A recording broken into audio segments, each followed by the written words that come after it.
Friends, so in this video, we are going to talk about Andy Murray. Now, you all know that Andy Murray was once part of top five throughout his career when he was not injured. He was part of the big four alongside Djokovic, Nadal, and Federer. He was also ranked number one once in his career when he was at his peak. He has won multiple Grand Slams, so we all know what Murray can do. And that's the Murray we are used to seeing on court in all the Grand Slams, in all the important tournaments. He was always at the business end. He lost to one of these big guys, but any player other than the top three, he was more often than not winning against them. So this is the Murray that we are used to seeing. But right now, as we all know, Murray had to go through multiple surgeries on his hip and he's still recovering. He's still trying to make a comeback. And right now, if you ask me, his level is really good. He's improving a lot. And all he needs to do now is try to change his approach, his strategy a little bit. Other than that, everything is fine. And if you have seen his recent matches, I think last night he beat Sinner in an amazing match in Stockholm, and even before that, he played some good matches against Tiafoe and all the top 10 players. So he has been losing. He has not, uh, won a tournament since his comeback, but still he's making to the business end of the tournaments. He's losing to top guys only. So that's a good sign. And he's playing tournament after tournament. So every week you hear that Andy Murray has been given the wild card and he's playing the tournament. So that's in itself is a good thing because that means that he's getting fit and he's playing all the tournaments and he's giving more chances to himself to improve his baseline game, improve his rhythm. And then once he gets into his groove, then probably you'll see a big result from him, maybe a tournament victory or a tournament finals. And who knows, he can probably also beat Djokovic or Nadal or Federer when they make a comeback.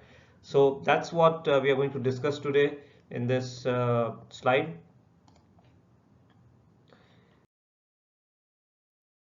Now let's talk about Murray's head-to-head record against his top rivals.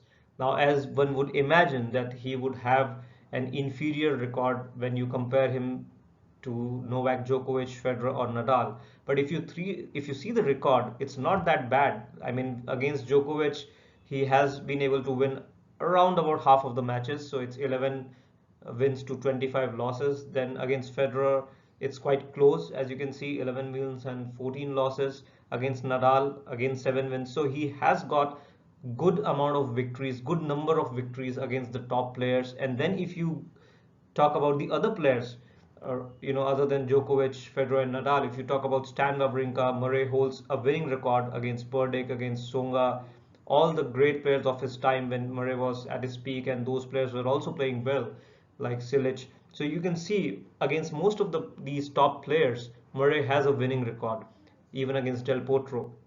Now, the new players like Medvedev, Tsitsipas, Murray hasn't played much against them. He has played one match or two matches, so that doesn't really tell you the whole picture. At least, one should play 5 to 6 matches to know the head-to-head rivalry.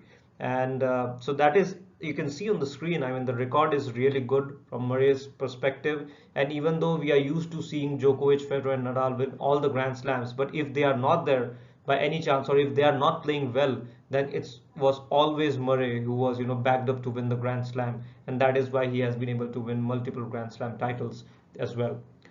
So this is his record against the top rivals, and if you see his matches against the top players, you know what to expect from them and what strategy Djokovic, Federer, or Nadal apply against Murray.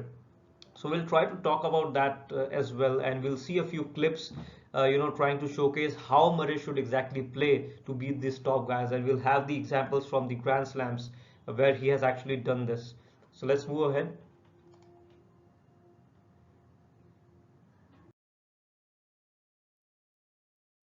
So if you try to see the top performances by Murray against the big three, some of the matches do come to our mind. Like first one is versus Djokovic at the Australian Open 2012. Now if you see that semi-final match, it lasted above 5 hours and Djokovic was down 2 sets to 1 and then he made a comeback. And I think Murray has played really well in that match against Djokovic, and Murray deserved to probably win as well, but he was not able to take the fourth set, and our fourth set was completely sort of one-sided, where Murray was saving his energy for the final set. And in the final set also, it was a really close one where Murray had break points, then Djokovic had break points. It was a lot of a great battle, I would say.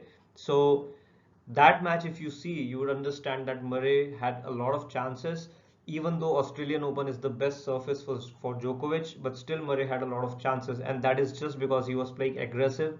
He was trying to, move Djokovic from side to side. If you see the rallies that he was contesting, I mean, all the time he was ready to change the direction on the ball. He was not going cross court to cross court, or forehand to forehand, or backhand to backhand. He was changing direction of the ball consistently, going from backhand to forehand, then again to backhand, and then also using his variety of slices and the lobs and everything that he has. But the main thing was that he was aggressive and trying to change the direction, and that is was caused problems for Djokovic, and Djokovic almost lost that match. Then the next match was versus Federer in the Australian Open 2013, which actually Murray won. That was also a semi-final match where Federer, I wouldn't say that Federer was playing bad, but Federer was not at his best. But still, I think the way Murray approached that match turned it around, because if you see the Australian Open 2000 and I think 2016, where Federer beat Murray again in the Australian Open, and I mean, most of the times Federer has won against Murray, but if you see those matches, you'll find a difference. And the difference was that in 2013, Murray was playing really aggressive in that match. He was not giving a lot of chances to Federer. He was the first player to go for the attack, and that is what paid dividends in the end. And we'll see a few examples of those clips as well in this video. Now there are some other matches, like of course when Murray first won his Grand Slam at the US Open 2012, and then he also won the Wimbledon 2013. He played very well against Djokovic, and then also the match in Olympics in 2012 against Federer. Even though he lost the Wimbledon final against Federer, but I think he won the Olympics quite easily. Now, one would say that Federer was tired with his semi-final match against Del Potro, which is true, but I think the way Murray performed at that match at the Olympics final was amazing, and he just gave no chance to Federer. He was really aggressive, hitting all the good shots from the baseline, and also coming to the net. Then you have a match versus Federer in the Shanghai 2010. Again, the factor was aggression from Murray that led to his victory. And then you have the US Open match against Nadal in 2008. I think that was also a semi-final that Murray was able to win. Then he went on to lose in the finals to Roger Federer. But these are some of the matches. Now, I may have missed a few matches, but this is what comes to my mind instantly. And these are just a few examples of top performances by Murray, which just shows you that he can perform his best against some of the top guys, the big three, and he has also been able to beat them at the biggest levels. Now, in this example, we'll try to see some of his shots against Djokovic, and this is from the Australian Open 2012 that I was talking about, a 5-hour epic semi-final match. And this will show you that when given a chance, I mean, it was not like Murray was, just going for broke. It's not like Murray always likes to construct his points from the baseline. He's not afraid to rally. But in this match, all the points that you'll see, Murray starts off slowly. He returns well, he returns deep, then he tries to stay in the rally. But as soon as he understands that there is an opening, there is open court, he is not afraid to go big. Whether it is his forehand or his backhand, from both wings he was trying to attack, and that is what led to the scoreline that we see. Whether I mean, in which it was a five-setter, and all the sets were really close except the fourth set, where Murray was saving his energy for the fifth set, and he was basically giving away the fourth set once he was down a break. So let's see this example.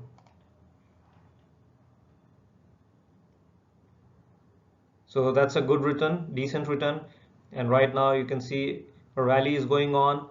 But see, you can see how deep these guys hit, both Djokovic and Murray, amount of topspin they put on the ball.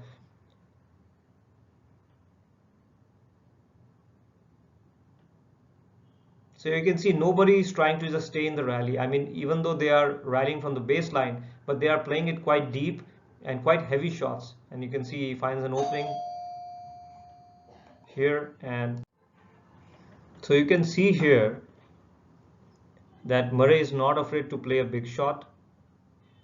So great rally won by Murray here. So the point I was trying to make here is that he was in the point, he was trying to rally, but if you try to compare these matches of Murray against his previous matches, you will definitely find that in all the other matches he was trying to consistently play well from the baseline, but he was not going for broke, he was not being that aggressive.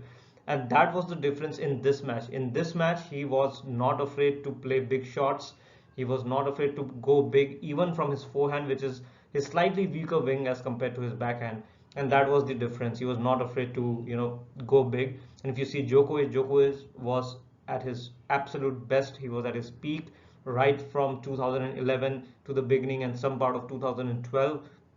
So you can see how much effort it would have taken for Murray to get Djokovic to 5 sets and then almost having the chance to beat him.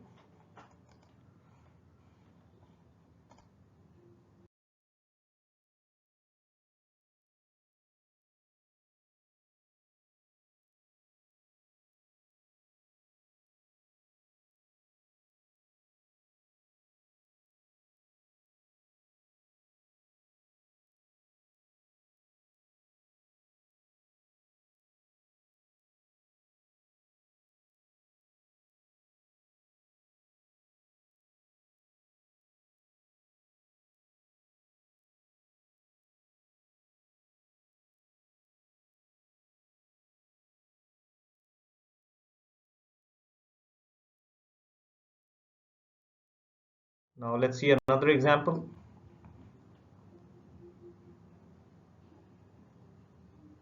So you can see he's just standing. And one more thing I would like all of you to observe is you can see how quickly Murray is getting back into the position. He's not putting that much of a preparation time. If you see, he's just standing and he's just trying to attack, and so easily he was changing direction. Again he changed his direction, and then again. So he's just standing and delivering. Okay, so that is also one of the aspect, because usually the players, these players, who use that sort of grip, which is not a forehand, not a continental grip, it's more of a Western forehand grip. So they need some more time to, get set for their shots. But if you see Murray in this match, he was getting set up quite quickly for his shots, and he was just trying to stand at one position, which is obviously in the middle of the court, and keep dictating the play, and that was the difference, in this match.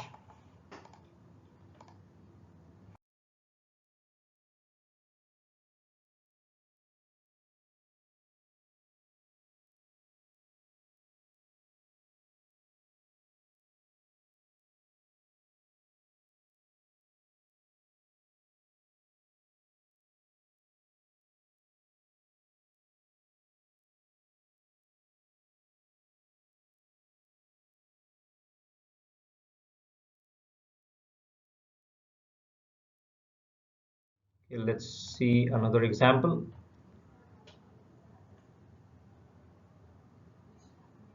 You can see what a good cross-court backhand that was from Murray, and then again cross-court to cross-court, then middle of the court, and you can see Murray goes back behind Djokovic. Again, he's not afraid to change directions. Again, he changes direction on the shot, and then cross-court. He's on the attack. Then he just waits for Djokovic to commit. Then again, a winner.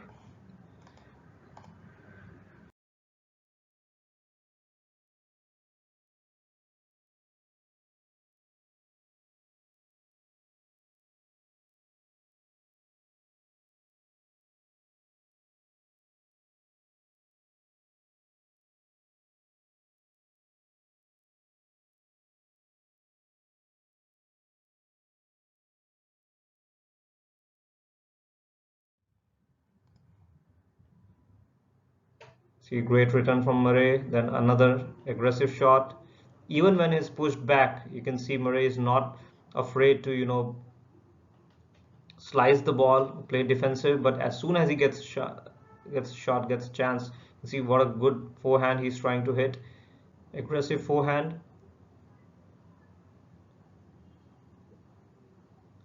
and there you go, direction change from Djokovic. Great forehand from Djokovic, but you can see the defense of Murray as well coming for,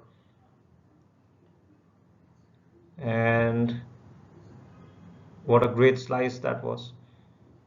And then it causes an error from Djokovic. So you can see it's not an easy pattern of play for either of these players, because both of these players are so good from the baseline. It's really difficult for any one of them to basically get the better of the other. But that's the one element, if you see, which is better in Djokovic's favor, is that his aggression. He knows when to be aggressive, and he can be really aggressive when he's playing against guys like Federer or some of the other players, aggressive players. And that is what I think Murray lacked a little bit. But in this match, he came with the right mindset that whenever he'll get a chance, he'll go for the winner. He'll go for, at least an aggressive pattern of play, moving Djokovic from side to side, dictating the play rather than just putting the ball back and just trying to use his variety against Djokovic, because that's not going to work, because Djokovic also has a lot of variety. So Murray has to be aggressive, and that's what was the difference in this match.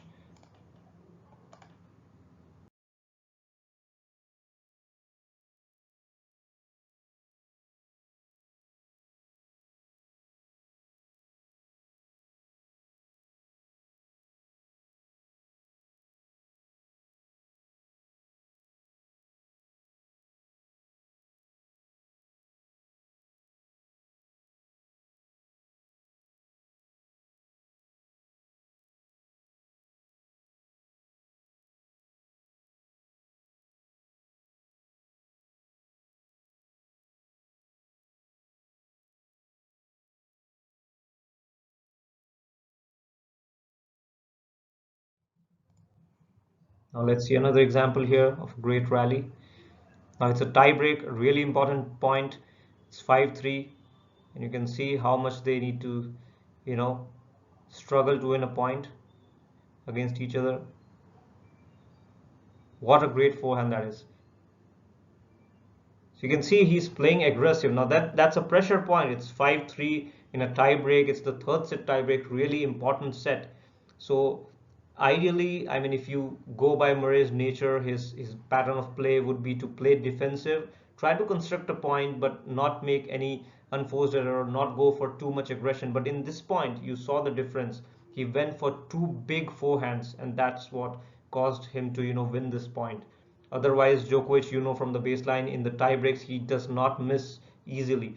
You have seen a lot of tie breaks against Federer. Djokovic just doesn't miss the ball. So one has to be aggressive and try to create an opening. That's what Murray did here. So that was the difference.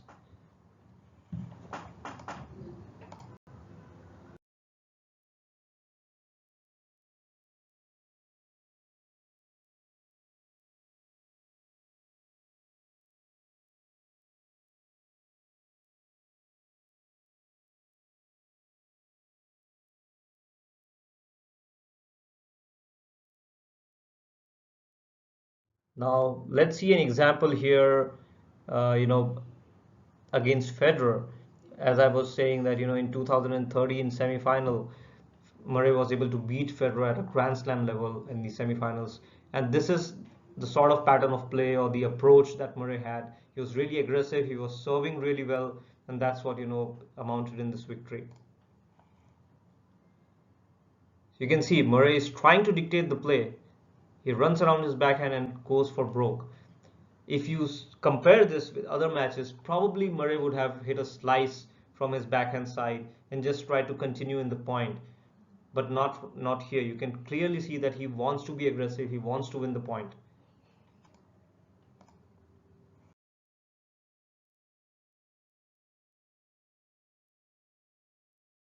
Now let's look at another example.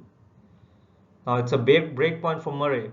Okay, he's happy rallying cross court to cross court, but if you'll see, Federer tries to change the direction, and you can see the forehand, aggressive forehand from Murray. So he's not trying to just stay in the point.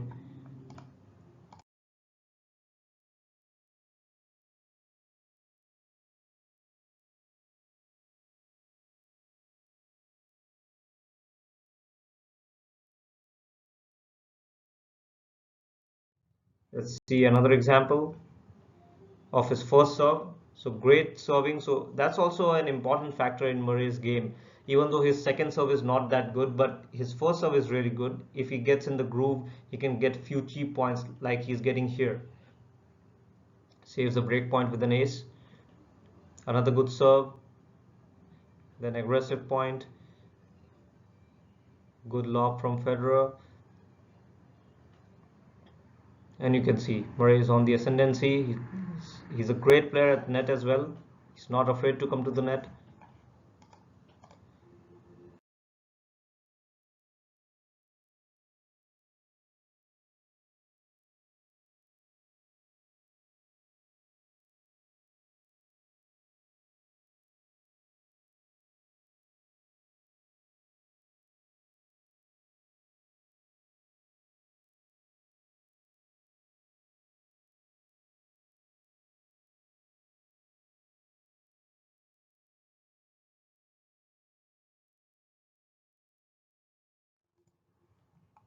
Another example, second set on serve.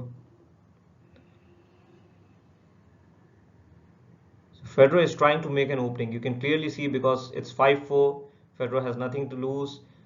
He's just 3 points away from the set. So definitely he'll try to, hit good shots. You can see he'll change the direction here. Now Federer is in the ascendancy here, but what a great defense from Murray. The ball just lands in the baseline, and now Murray knows that he has to pull the trigger because Federer was always going for the aggressive shots. It's Murray's turn to, play aggressive. This year, at this point, I think Murray realizes that he has to pull the trigger, otherwise Federer is going to win the match, win the point, sorry. And you can see Murray goes for broke on his backhand. Great shot.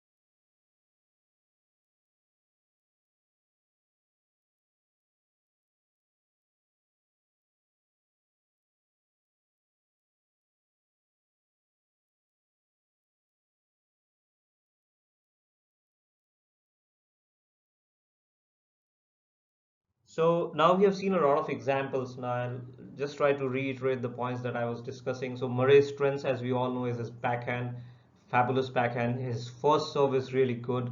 His speed, that means his movement around the court is really nice.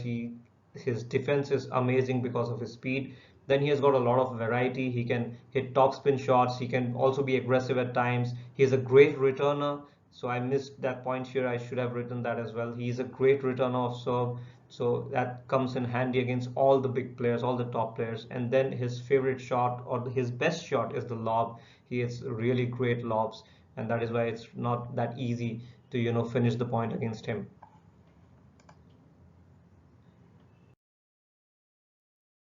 If we talk about Murray's weaknesses, I think his second serve comes into mind.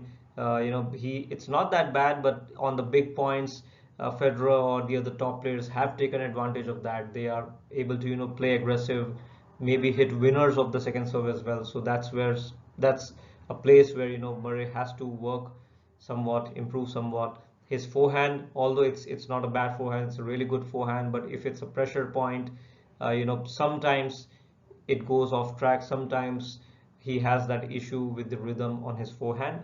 Then the third point, which is the main point I would say, is getting too defensive from the baseline. This is what Murray should avoid. Now, more often than not, now he should avoid that because he has had so many injuries. And if you see, all the other players of his category, of his age, have actually improved upon this factor. If you talk about Federer, earlier on in his career when he was at his peak, he was not afraid to rally from the baseline. He was very, very well equipped, to play his variety game and construct the points. But as days went by, as years went by, and he got, to 30 years of age, then you could see Federer trying to make a change, using chip and charge, using the saber shot that he has, and trying to be more aggressive, trying to shorten the points so that he rests his body well. And that is what Nadal also did. And you can see Nadal, that is why he has been able to win a few US Opens late in his career, because he started getting really aggressive against all the players, and that really paid off. And even at the French Open, if you see, Nadal right now is quite aggressive. It's not the old Nadal, the younger Nadal, I would say, who used to rally and just tie you down as an opponent. But right now, if you play against Nadal, one or two shots, and after that he'll definitely try to create an opening and hit a winner.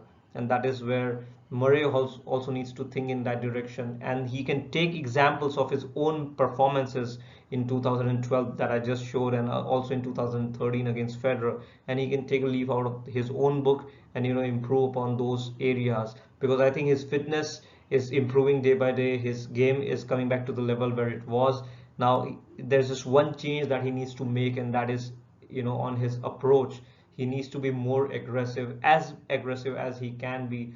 That will definitely help him propel into the rankings as well, the top of the rankings, as well as his performance against the top players like Tsitsipas, Medvedev, and the likes of Djokovic, Federer, and Nadal.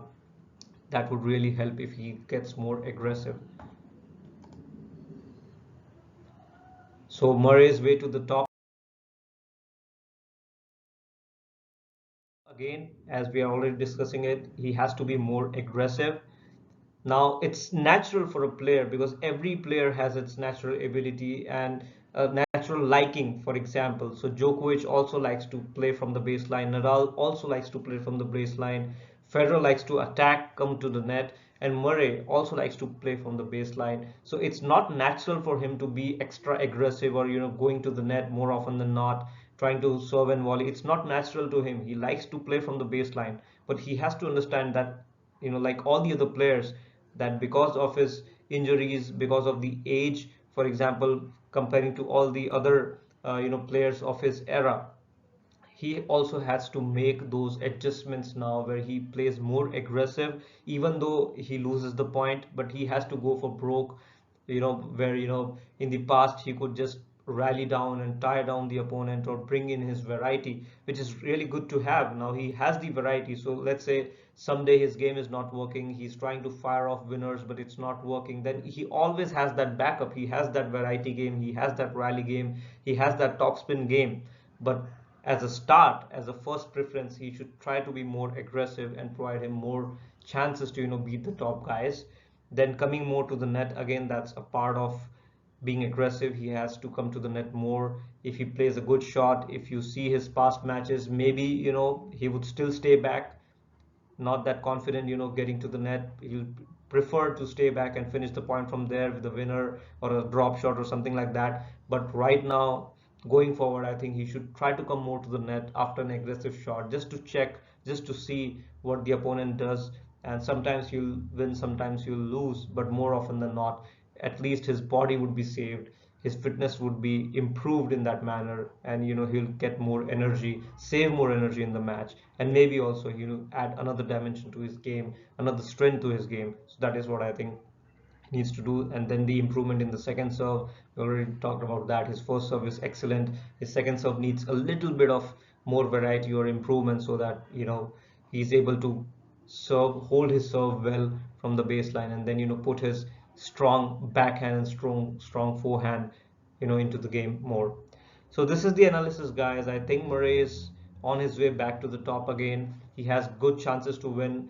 I mean, if Murray is playing at his best, I still think that he's better than the other guys on tour like Tsitsipas or Zverev, because Murray has played players against players like that. Murray has beaten Raonic, Murray has beaten Burdick, Murray has beaten Del Potro, Davydenko, Kyrgios, all the other players, whether those are top servers, big servers, aggressive players like John Isner, or talking about Karlovic, or then maybe more baseliners like David Ferrer or Davydenko, who tried to play from the baseline, who played well from the baseline. So against all these players, if you see the results that Murray has had in the past, those were very positive. So I think if he plays well, he can definitely beat these guys as well. The only problem he could face would be against Djokovic, Federer, and Nadal. Now, Federer and Nadal are themselves coming back from injury, so Murray and those players would be at par in terms of their level of game. But Djokovic is a bit ahead right now because he's fit, he's playing well, he's also in form, confident. So that's where I think Murray needs to be more aggressive, because when he gets to the finals, semi-final stages of a Grand Slam, he would definitely need to play one of these guys. And if Murray wants to win another Grand Slam, then he would need to play a lot more aggressive than he plays today. So that is my analysis, guys. To let me know what you think Murray should do to get back to the top again. And also if I have missed any of the matches or any of the points here. Thanks for watching.